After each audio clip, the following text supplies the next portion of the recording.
Happy New Year, and welcome back to our weekly Cybersecurity News Roundup for the week of January 1st, 2024, where we dive into the cyber headlines that shaped the week to keep you informed and protected.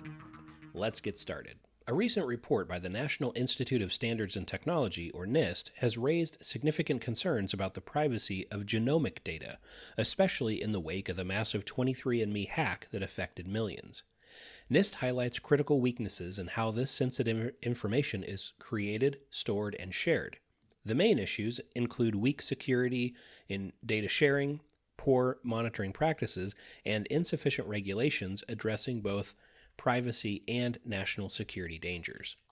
To combat these risks, the report proposes using federated encryption. This method would protect data by combining encrypted information from multiple sources, ensuring that raw data is not easily accessed by unauthorized users. However, current technology limits its widespread use, and NIST suggests testing this approach further. The sharing of genomic data is crucial for research, but comes with high privacy risks. Cyberattacks on this data can lead to discrimination and financial harm, affecting individuals and their families. The NIST report calls for a careful balance between sharing data for research and protecting people's privacy in our increasingly data-driven world. Next, the U.S. Senate has confirmed Harry Coker as the nation's new cybersecurity czar. A former NSA official, Coker is set to lead the Office of the National Cyber Director. This key position involves coordinating federal agencies' cybersecurity efforts and overseeing the execution of national strategies focused on cybersecurity and workforce education. Confirmed by a 59-40 vote, Coker's appointment comes at a time when the U.S. is intensifying its efforts to strengthen digital defenses. He brings significant experience to the role, having served as NSA Executive Director and spending 17 years at the CIA. Coker succeeds Chris Inglis, a former NSA official as well, who played a crucial role in developing the National Cyber Strategy, a plan to enhance U.S. digital defenses. Coker's focus will be on implementing the strategy, which includes coordinating nearly 70 initiatives across 18 federal entities. He aims to foster a true partnership between the private sector and the government, addressing concerns about collaboration in digital security. His leadership is expected to be pivotal in advancing the nation's cybersecurity posture amidst increasing digital threats.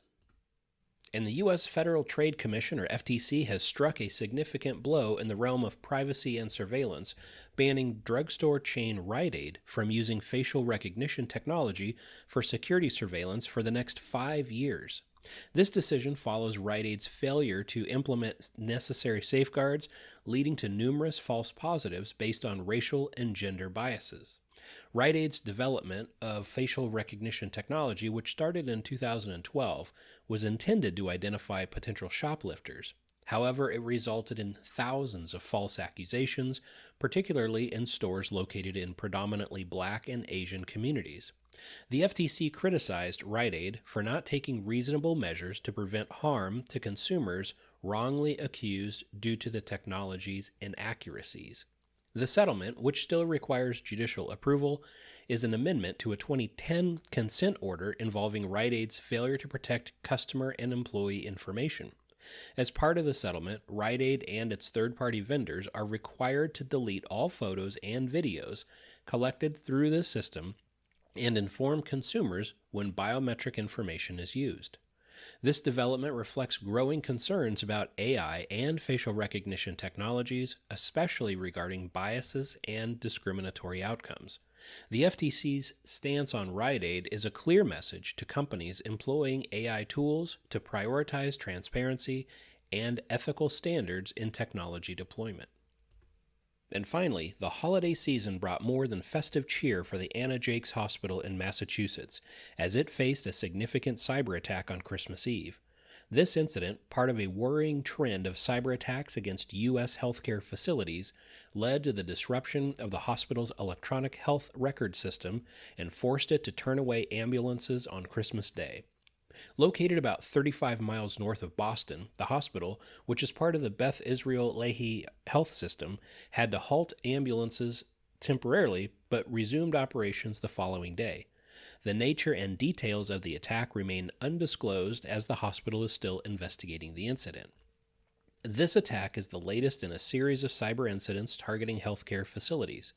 Similar attacks recently hit a hospital near Kansas City, Missouri, and a Seattle cancer center, the latter also involving ransom extortion from individual patients. These incidents underscore the growing cybersecurity threats faced by healthcare institutions, particularly during holidays when they are most vulnerable.